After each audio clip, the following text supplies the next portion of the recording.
Hey everyone, welcome back to Rag Tag Stacking. In today's video, I want to go over a little bit about the different types of silver that you can get and kind of the reasons why I do stack each of these categories that you see in front of you.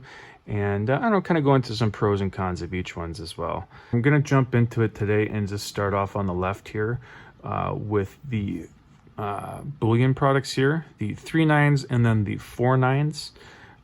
As far as purity goes, 3/9s and 4/9s, it's not that big of a difference when you're talking about the composition of the coin. For that extra bit of purification we're talking about here on the silver maple leaf to make it a 3/9s coin, we're talking just like decimal points of extra purity from a 3/9s coin.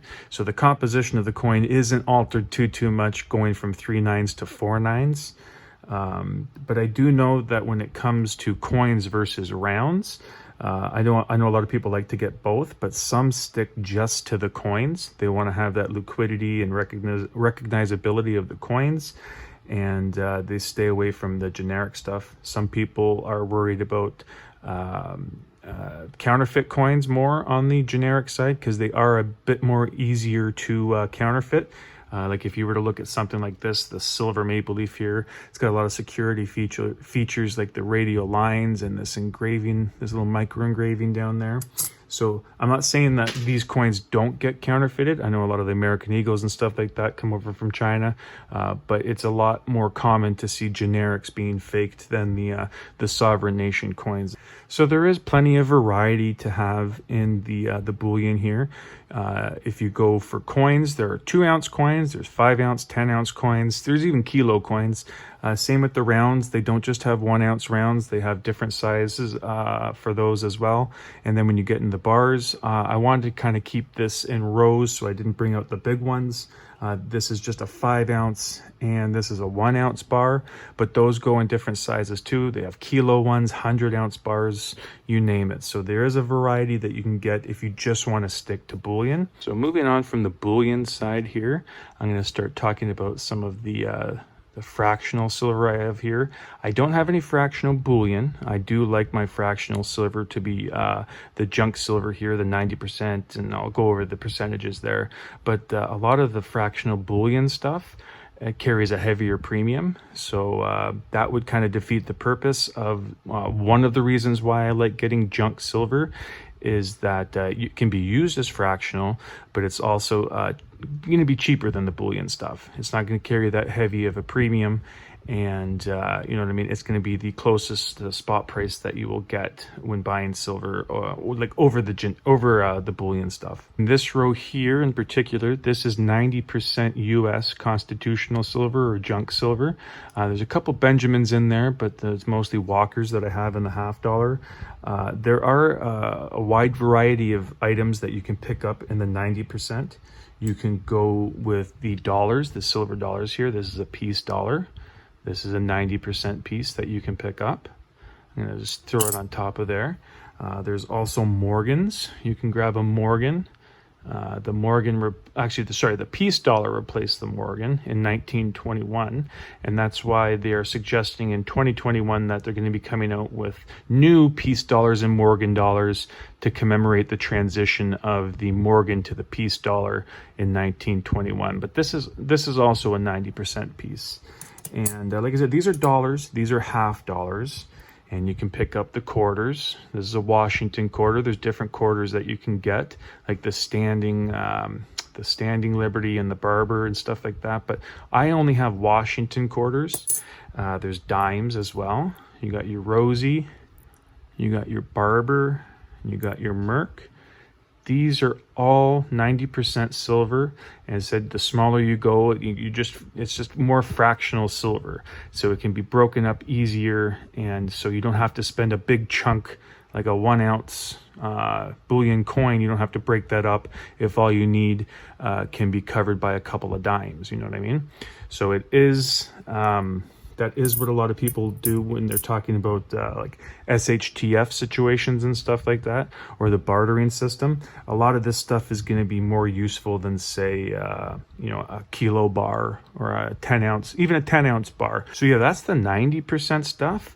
but I didn't have enough to make a full row of it, and there's a little sliver in here that where it would go is sterling. And I'm not talking about like silverware and stuff like that. There are some coins that come in sterling silver. I do have a couple here. Like I said, these are Canadian half dollars, and any Canadian denomination, any Canadian coin pre-1920 is sterling silver. So like I said, I have these three Canadian silver half dollars. So these are 92.5%. That's what sterling silver is 92.5%. I'm going to leave it off camera. I don't want to throw it on top of here. All the other 90% went on top of the 90% pile. So it doesn't look too messy, but throwing this on top of there would look messy. So yeah, going into Canadian even more, like I said, touching on this sterling stuff, the majority of Canadian junk silver, I have it represented here by the Canadian silver dollars, the majority of their stuff is 80%. These are just all the Canadian silver dollars. I do have half dollars here. This one is the 1967 centennial one. You all know the dollar one is the goose. The half dollar is actually called the howling wolf. So I'll put that on top of the goose. And then the rest of the half dollars, they have the like the coat of arms for Canada. This one's a nice toned 44 with King George on this, King George the Sixth on the side there. So we'll put those on top. Those are the half dollars. And like the 90% American, the 80% Canadian goes down to quarters as well. Where's the quarter here? Got a nice caribou. That's an 80% quarter. Another King George VI. So this is in the 40s, is it? This is 1948. And they do have dimes as well. This is the Blue Nose ship that is on the 10-cent Canadian. This is from 1945, so it's another Prince George. Put that up there. And going to be moving on to this section here. This is kind of categorized as 50 and below. Up top here, they have 50%. I have these 50% commemorative Canadian dollars that I've just started a collection of. These 50%ers ran from 71 to 91. They're fairly cheap on eBay. I've been picking these up, but these are made up of 50% silver. And then, well, actually, sorry, before I move down below, I just want to show you a few more 50% pieces. This was the, in the 1967 series, this is the quarter. It's a bobcat, but unlike the howling wolf and the goose, this one was made up of 50%. Same with the mackerel. The dime in that series, these two were 50%, while those two were 80. So I'll put that on top here with the other 80%. And looking down onto the camera, I did skip it because I only have one. This is a Mexican, so what is it, a 5 peso? Yeah, it's a Mexican 5 peso, and it actually has the percentage down here. It is 72% silver, this old 5 peso. So these aren't the only percentages that are out there. It's not just 80, it's not just 90, 80, 50, 40. There are some in between there. I don't have many of the coins that are different in there, so I just chose to show the main kind of junk silver percentages here. But yeah, there are definitely other percentages out there of silver. It's not just the uniform, even number 90, 80, 50 stuff. So this one's a 72. I'll put that there because I do like the look of that coin. But yeah, moving down from the 50, I'll move into the 40% coins. This one is one of my favorite coins in my collection because of the back. I really like the back here. 40%, I'm not looking to really stack a huge amount of 40% stuff. If it's a really, really good price on eBay, I'll pick up a bunch of, I don't know, like the 40% Kennedys, say, or the Ikes are kind of expensive compared to the other 40% piece here. So I would be going more for the 40% Kennedys than these Ikes. But I love this eagle on the moon, and you can kind of see Earth in the background there. When I unopened this, I did a little research on it, and it turns out that John Collins, the astronaut, actually designed this. This is based off of the patch that they had on their uniforms, I believe, and John Collins was the one that designed the patch. So there was obviously a different person, coin designer, that did the actual thing on the, but they took the likeness that they had on the patch and put it on there. So I thought that was pretty cool. And it's a nice little kind of bust there of Ike. So put that there. The lowest that I actually have, I received this from a subscriber when we did like a mail call exchange for stickers, is this Jefferson Nickel here. Where it is, War Nickel is called, actually. That's Jefferson on there. And I learned that it's silver if on top of Monticello you see a mint mark, and there it's P. So this is a 1943 P. This is 35%. Now, I'm not actively looking for any of these to stack. I was very happy to receive it as a gift because I didn't have one, and I always thought they were cool. And it's good just to have in the stack. But yeah, I'm not looking to get tubes of 35%. As far as my breakdown goes, the majority of my silver stack is from here over. I don't really see too much value in the 50 and the 40% stuff. It is obviously that much cheaper. Like I said, if it's a really good deal, don't turn it down. It is silver.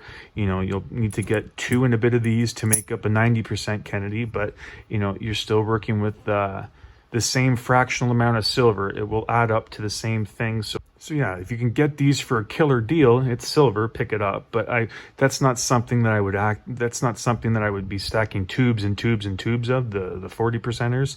I would rather, get the 90% Kennedys and stuff like that. So yeah, I'm gonna throw in the sterling on here to finish off the video.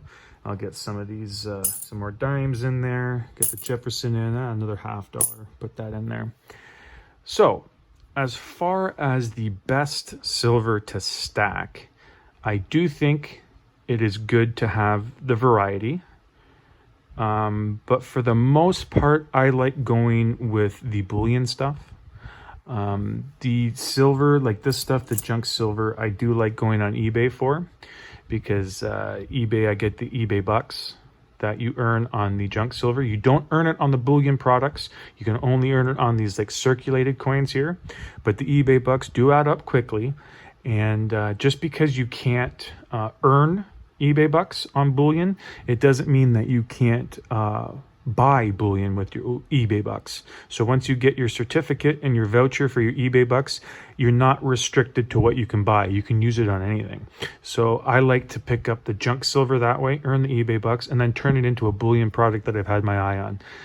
One is a Libertad. I've really wanted to get a Libertad.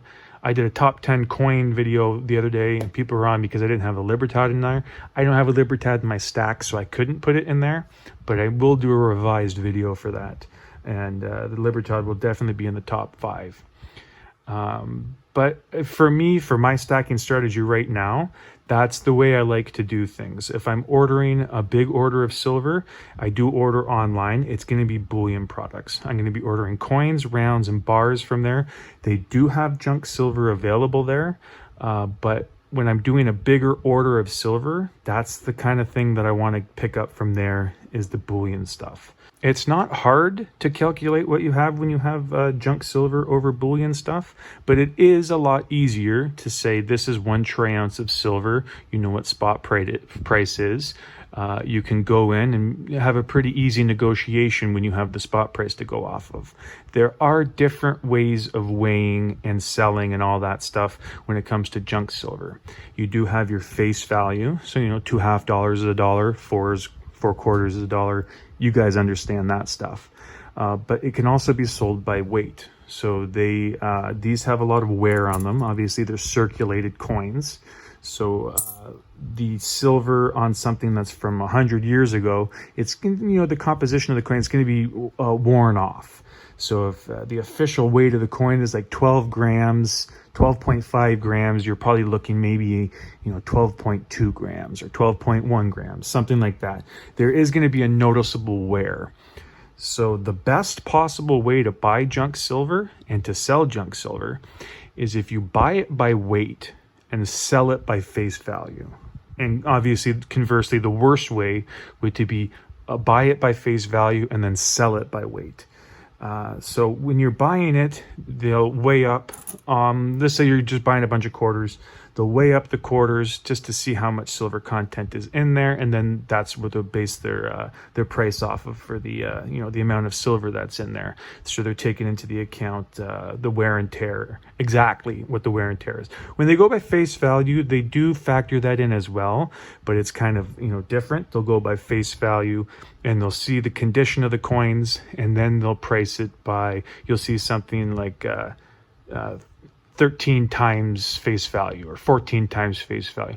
That's what they're going to be paying for your coins there. So if they're really slicked out and you can tell that there's a lot of wear on them, and you don't want to weigh it, but you can kind of see that they're very, very slicked out, you might be given something like 13 times. Whereas if you have 64 Kennedys, 1964 Kennedys, and they're in really nice shape, and you can see that the wear and tear, they almost look uncirculated, then you can see prices going up, 17 times, 18 times. It depends on what it is, what the dealer wants to give. These are just examples of prices that you can get. I know certain coin stores, they have their own way that they price things out.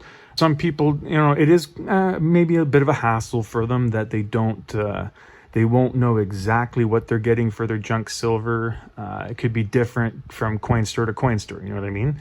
Where it's not going to be that with your bullion products. It's a peace of mind that you know exactly what you're going to be getting, plus or minus a couple of dollars in premium, or what the guy's offering for you. If spot price is $25, then expect to be selling it for around $25 to $23 if it's a generic round. And if you're buying it, then expect it to be, especially nowadays, the premium's pretty high. You could expect to be paying upwards of $6 per coin on certain items. But you know what you're going to be getting. So the bullion stuff is more predictable, and you have a general idea what you're going to be offering and what you're going to be looking to pick it up for. With junk silver, you can obviously ballpark it, but that range is a little bit more varying depending on how they want to do it. And like I said, for this stuff here, it's not something that I would heavily look into stacking, but if you see it for a good price, pick it up. It's silver, you know what I mean? Don't turn down a good deal. That's one thing that I can say for certain is a good lesson to take away from this video is don't turn down a good deal. So that's the video I wanted to do today. I'm not sure if I came out on a conclusion of which would be the best. I kind of like them having it both. Like I said, from here over is the main part of my stack. So I did say something conclusive that this I wouldn't be actively stacking. And that's it for the video. Thank you so much for watching, and I hope you come back for the next one. Thank you.